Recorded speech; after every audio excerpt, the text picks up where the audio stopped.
ሲጀመር ስህተት መሆኑን መረዳት አለባችሁ። አደባባይ ላይ ስንት ሰው አሁን ሚዲያ ላይ ወጥቶ የሚያለቅስ አለ አይደለ? እንደዚህ ፌስቡክ ላይ ታውቄ፣ ኤፍቢ ላይ ታውቄ፣ ቲክቶክ ላይ ታውቄ፣ ሚዲያ ላይ ታውቄ፣ በቃ ብቻ በተለያየ በሚዲያዎች ላይ ታውቆ መጨረሻው ወይ ለዝርፊያ ነው ወይም ደግሞ ህይወቷን ሊያበላሻት ነው ወይም ደግሞ ለሆነ እንትን ስለፈለገ ነው ለሆነ ነገር እንጂ ለትዳር አይደለም። ምክንያቱም ሚዲያ ላይ የሚገኝ ትዳርም ትዳር አይደለም። ሲጀመር ትዳር ነው ሊባል አይቻልም። ይፋ ላይ ወጥቶ እንደዚህ በቃ ዝሙት ይፋ ላይ ቢባል ጥሩ ነው። ትዳር ሳይሆን ዝሙት ይፋ ላይ ወይም ደግሞ ሌብነት ይፋ ላይ ቆይ ከጀርባ ሄዶ ምን እንደሚደረጉ በኋላ ላይ አሁን ደግሞ ሙቤ ሚዲያ ላይ አዳምጣችሁት ከሆነ ሙቤ ላይ እስቲ ሙቤ ቻናል ገብታችሁ እዩት እስቲ። ሙቤ ሚዲያ በብዛት እንደዚህ ተዘረፍን፣ በዚህ መንገድ የተዋወቁ ማለት ነው። ተዘረፍን በቃ መጀመሪያ ላይ ያገናኙናል፣ ወዳም ለወዳም በቃ እጅ ወዳም በቃ ምንድነው ፋታ ራሱ አይሰጡም። ወዳም ነው እንትን የሚሉት ማለት የሚያገናኟቸው። ከዛ በኋላ ግን ሌላ እንደገና ሌላ እንትን ውስጥ ነው የሚገቡት ማለት ነው። ሙቤ ሚዲያ ገብታችሁ እዩት። እኔ ያው ገና አዲስ ጀማሪም ስለሆንኩኝ የማንንም ቪዲዮ የማንንም እንትን አምጥቼ እንትኔ ላይ አልለጥፍም። ግን ያ ሁላችሁም ትከታተላላችሁ ብዬ አስባለሁ። ሚዲያውንም ሁሉንም ነገር እያያችሁ ነው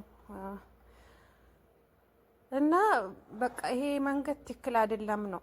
አረብ ሀገር ያላችሁ ሴቶች አትሻወዱ ነው እንዴ። ባል እኮ የሚገኘው በሚዲያ ስለፈለግሽው አይደለም።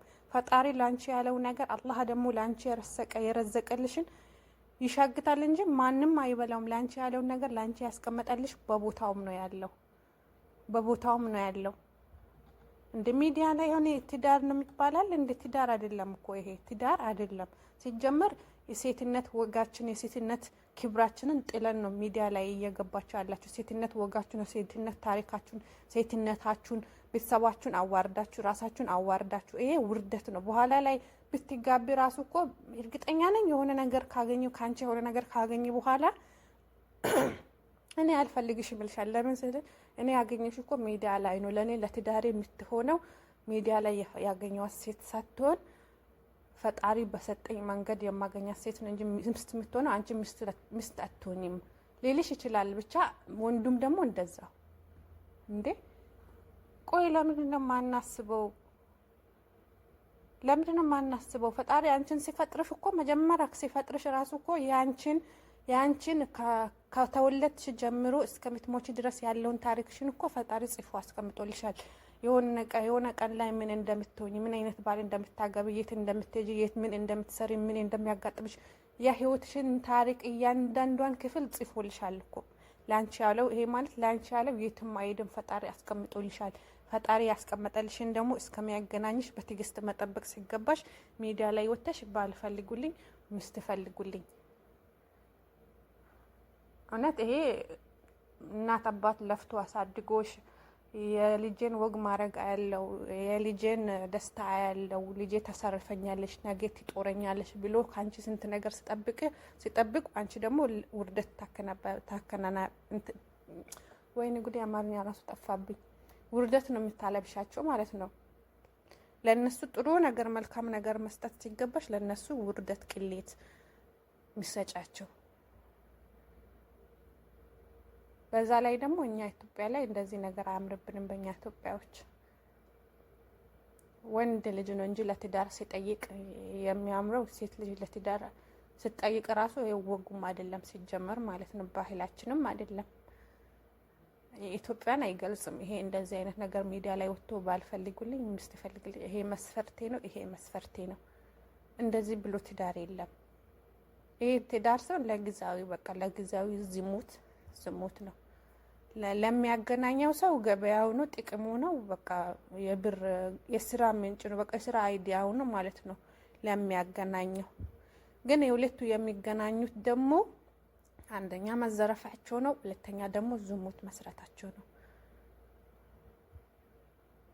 እና ከእንደዚህ አይነት ነገር ብትቆጠቡ ፈጣሪ ልቦና ይስጣቸው። እኛ ኢትዮጵያ ላይ እንደዚህ ኢትዮጵያ ግን ሲነጋ አዳዲስ ነገር መታየቱ ለነገሩ አዲስ አይደለም ማለት ነው። ከዚህ የባሰም ነገር ሊመጣ ይችላል። ኢትዮጵያ በፊት የሚታወቀው እኮ በቃ በክብር ሴት ልጅ ወንዱ ቤተሰብ ጋር ሄዶ በሽማግሌ ተጠይቃ ባህል አለው። ሁሉም በየሀገሩ ሁሉም በየቋንቋው በቃ የትዳር የራሱ ባህል አለው። በሀገሩ ቋንቋ በሀገሩ ባህል የትዳር መስፈርቶች አሉ፣ የትዳር ባህሎች አሉ። በቃ ብዙ ነገር አለ፣ ሁሉም በየሀገሩ ማለት ነው። በኢትዮጵያ ደግሞ ይሄ ነው እንጂ የሚያምረው ሚዲያ ላይ ቤተሰብ ሳይሰማ ከየት የምጣ ምን እንደሆነ ማንነቱ ምኑ አይታወቅም። እንደ እሱ እኮ አሁን ለምሳሌ ወይ ኢትዮጵያ ላይ አንዳንዶቹ ደግሞ ውጭ ሀገር የሚሆን ከሆነ ይላሉ። ውጭ ሀገር የሚኖር ከሆነ ስራ ያለው ሀብታም ከሆነ እንደዚህ ከሆነ ብቻ መስፈርታቸው የአንዳንዶች መስፈርታቸው በጣም ይገርማል ማለት ነው። ፈጣሪ ሀብታም ስጠኝ ስላልሽም ሀብታም አይሰጥሽም፣ ድሀ ስጠኝ ስላልሽም ድሀ አይሰጥሽም። ፈጣሪ የራሱ ያስቀምጠልሽ መስፈርት አለ። ከዛ ውጪ አንቺ ፈልገሽው በራስሽ ፍላጎት የምታደርጊው ሀብታም ስለፈለግሽ ሀብታም በቃ ብቻ እንደዛ እንትን ስላልሽው ይሄ የራስሽ ፍላጎት ስለሆነ ወይ ላታገኘውም ትችያለሽ፣ ወይም ደግሞ ጦስ የሆነ መዘዝ ይዞልሽ ነው የሚመጣው ማለት ነው። ወይም ደግሞ ላትበዩ በቃ ላታገኘው ማለት ነው። ወይም ደግሞ የማትወጭበት ጦስ ውስጥ ነው የምትገቢው ይሄንን ነገር እየተከተልሽ ማለት ነው። ያልታየሽ ገደል አለ ማለት ነው ከፊት ለፊትሽ። ከእንደዚህ አይነት ነገር ተቆጠቡ። እኛ ኢትዮጵያዎች ላይ እንደዚህ ነገር አያምርብንም። እኛ በባህላችን በወጋችን በአገራችን ባህል ወንዱ ልጅ መጥቶ ጠይቆን ኦኬ፣ ሴት ልጅ በተለያየ መንገድ ልታፈቅር ትችላለች፣ ልትወድ ትችላለች። ግን መውደዷን ደግሞ ወደ ባህል ማቀየር፣ ወደ አገሯ ቤተሰቦቿ በሚወዱት መንገድ ከቤተሰብ ጋር መጥቶ ተዋውቆ በቤተሰብ ሽማግሌ ሊኮ ተዋውቆ እኔ የሚለው ቆይ እኛ ኢትዮጵያዊ ስንባል ማለት ነው ከሀገር ስንወጣ ከኢትዮጵያ ስንወጣ ማለት ነው ጭንቅላታችን ብሎን ፈተን ግማሽ ጭንቅላታችን አስተሳሰባችን እዛው ትተን ነው የምንመጣው ወይስ በጭንቅላታችን ማሰብ ትተን በእግራችን ማሰብ ጀምረን ቁልቁል ማለት ነው? በጭንቅላታችን መራመድ በእግራችን ደግሞ ማሰብ እንደዛ ተጀምሮ ነው ወይስ ምንድን ነው? ጉድ እኮ ነው። ቆይ ትዳርንና ዝሙትን እንኳን መለየት የማይችል ሰው አለ እንዴ? እዚህ አረብ ሀገር ከመጡ በኋላ ማለት ነው፣ ወይም ደግሞ ከኢትዮጵያ ውጭ ሲወጡ ማለት ነው። አሰላሙ አለይኩም ወራህመቱላሂ ወበረካቱ። ውድና የተከበራችሁ ውድ የቻናላችን ቤተሰቦች እንዴት ናችሁ? ደህና ናችሁ ወይ? ክርስቲያን ወገኖች ሰላም ብያለሁኝ። ሰላማችሁ በያላችሁበት ብዙ ትርፍ ይበልልኝ። ሀገራችን ሰላም ያድርግልን። የሀገራችንን ስም ከሚያቆሽሹት ነጂ በለን። እንግዲህ የሀገራችንን ስም ከሚያቆሽሹ ሀገራችንን በቃ በመጥፎ ነገር እንድትወሳ የሚያደርጉ ደግሞ ልቦና ይስጣቸው። እና ሰሞኑን አንድ የገረመኝ ነገር አለ። ያው ሚዲያ ላይ እንደሚታወቀው አሁን እንትን ላይ ላይቭ ላይ የወጡ ትዳር እናገናኛለን ፈላጊና ተፈላጊ ወይም ደግሞ ሁለት ጥንዶችን አንድ እናደርጋለን እናጋባለን ብቻ እያሉ በየቦታው አሁን በጣም እየተስፋፋ ነው። በየቦታው በየሚዲያ ላይ በዛ ላይ ታዋቂ የሆኑ ሰዎች ናቸው ይሄን ራሱ የሚሰሩት ማለት ነው። ግን እኔ አሁን ከለም ብዬም ለማውራት ሰው ነው። ያውላችሁም አገር ያሞቀው ፀሐይ ያሞቀው ነገር ነው። ሁሉም ያውቀው እናንተም ታውቁታላችሁ። ያው እነማን ጋር እንደዚህ ነገር እንደሚሰራ ማለት ነው። ግን የነሱ ሳይሆን እኔ የሚገርመኝ እፈልጋለሁ ብላ የምትመጣዋ ሴት እና እፈልጋለሁ ብሎ የሚመጣው ወንድ ነው እኔ የሚገርመኝ ማለት ነው። እዛ ላይ በላይ ቁጭ ብሎ እኔ እከሌን እፈልጋለሁ ለእከሌ ነው የመጣሁት እኔ በቃ እንትኔ ይሄ ነው መሰረቴ። በቃ አንቺ ምንድን ነው የምትፈልጊው? ምን አይነት ወንድ ነው የምትፈልጊው? ምንድን ነው የምትፈልጊው ስትባል የምታስቀምጣቸው ነገሮች። ቆይ ትዳር ምንድን ነው? ትዳር የሚባለው ነገር ትርጉሙ ግን ገብቷቸዋል እንዴት? እነዚህ ሰዎች ግን እንደዚህ ላይቭ ላይ መጥቶ ሚዲያ ላይ መጥቶ በቃ ይሄ እኮ በቃ በይፋ ዝሙት ማለት እኮ ነው። በይፋ ዝሙት ወይም ደግሞ ማውስለት ማለት ነው። በአቋራጭ ሲመስለኝ ሌብነትና ዝሙት አይዶል ተወዳድሮ አይዶል ተወዳድሮ ነጥባቸው እኩል ስለሆነ ሁለቱም አብሮ ተስማምተው እንደሚሰሩ ነው። እንደዛ ነገር ነው እኔ እንትን እያልኩኝ ያለሁት ማለት ነው። ሁለቱም እኩል ነጥብ አምጥቷሉ። ከዛ በቃ ማናቸውም ስላልተሸናነፉ ተስማምቶ ዝሙትና ሌብነት ማለት ነው፣ ዘረፋ በቃ አደባባይ ላይ ሁለቱም ተስማምቶ አብሮ እየሰሩ ነው። አንደኛ ሌብነት ነው፣ ሁለተኛ ደግሞ ዝሙት፣ ሁለቱ አንድ ላይ ማለት ነው። የሚገርም እኮ ነው። ቆይ እኔ ሌላውን አይደለም ማውራት የምፈልገው በዚህ ዙሪያ ላይ ግን ተመልሼ አንድ ቀን ቪዲዮ ሰራለሁ። ግን እኔ የገረመኝ አንድ ልጅ በቃ በእከሌ ቤት ውስጥ አይደለም እኔ ምን መስፈርትሽ ምንድነው ስትባል አግብቶ ያልፈታ ነገር ግን በስህተት ልጅ አለው አለች። እኔ እዚህ ጋር ነው እኔ ነጥብ እንድታረጉልኝ የሚፈልገው ወይም ደግሞ ይሄንን ቦታ ነው በቃ በትክክል እንድትረዱት የሚፈልገው ማለት ነው። ልጅ በስህተት ያለው ነገር ግን አግብቶ ያልፈታ አለች። እዚህ ጋር ልጅ በስህተት የሚለውንና አግብቶ ያገባ ትዳር የሚለውን ነገር ራሱ በቃ አለ አይደለ የሆነ ብቻ ወይ ሳታስበው ነው ወይም ደግሞ ትዳር የሚለውንና ልጅ በስህተት የሚለው ምንድነው ብላ እንትን በደንብ እንትን አላረጋችሁም ማለት ነው። ማለት በቃ ወይ ተምታቶባት ነው በስህተት ልጅ የሚለው ነገር ወደ ትዳር ወይም ደግሞ ትዳር የሚለው ነገር ወደ ስህተት እንደዛ አቀያይራው ነው። ትዳር ማለት እኮ አግብቶ የፈታ ማለት እኮ ክብር ያለው ነገር እኮ ነው። አንድ ሰው አግብቶ በቃ በክብር በቤተሰብ በስነ ስርዓት በቃ ፈጣሪ በሚወደው መልኩ ሙስሊም ሆነ በክርስቲያኑም ሆነ ሙስሊም ሆነ በእስልምናው አላህ በፈቀደው መንገድ ክርስቲያኑም ሆነ ደግሞ በክርስትናው እግዚአብሔር በፈቀደው መንገድ በስነ ስርዓት በቤተሰብ ተጋብቶ አብሮ አንድ ላይ የሚኖሩ ጥንዶች ከዛ ደግሞ የሆነ ነገር በቃ ሰውነንና የሆነ ነገር ያጋጥመናል ወይም ደግሞ አለመግባባት ይኖራል። ብቻ በተለያዩ ነገሮች በተለያዩ ኬዞች የሚፋቱ ሰዎች አሉ። ይሄ እኮ ትዳር ሊያጣላቸው እንትን ሊጠላ አይገባም። ትዳር ማለት ክብር ነው። በቃ ይሄ ሰው አግብቶ ፈታ እንጂ ዝሙት አይደለም። ይሄ አግብቶ ፈታ እንጂ ብዙ ጊዜ እኛ አሁን ብዙ አግብቶ የፈቱ ሴቶች አሉ፣ ብዙ አግብቶ የፈቱ ወንዶች አሉ። ግን ለምንድነው ትዳር ላይ በቃ ትዳር ስንፈልግ አግብቶ የፈታ ነው የሚለውን ነገር የሆነ እንደ መጥፎ ነገር ወይም ደግሞ እንደ ቆሻሻነት ወይም ደግሞ ወደ ኋላ የሆነ መጥፎ ነገር አድርገን የምናስበው። ግን ይሄ አስተሳሰባችን ትክክል አይደለም። አግብቶ ፈታ ማለት እኮ ወንጀል አይደለም። በቃ ይሆናል ብሎ ተጋቡ፣ ከዛ ደግሞ ሳይሆን ሲቀር ተፋቱ። ይሄ እንደውም ማለት ነው እድለኛ ከሆነች ባለትዳር ሆኖ አግብቶ የፈታ ካጋጠማት እንደውም እኮ ጥሩ ነው ያጋጠማት። ምክንያቱም በፊት የነበረው ትዳር ካልተሳካለት አሁን ይሳካለታል ማለት ነው። መጀመሪያ ተጋብቶ አግብቶ ፈቶ ከሆነ አሁን ሲያገባ ይሰምርለታል ማለት ነው። ለምን ምናልባት መጀመሪያ አግብቶ በዛን ሰዓት የሆነ ስህተት ሰርቶ ከሆነ ከዛ ስህተቱ ተምሮ ነው ማለት ነው አሁን ሁለተኛ ሚስት የሚያገባው ስህተቱን አርሞ ነው ማለት ነው እንጂ መጀመሪያ ስህተት ላይ ሳይማር እንደገና ሌላ ስህተት አይሰራም ማለት ነው። ስለዚህ ከስህተቱ ተምሮ ነው ማለት ነው።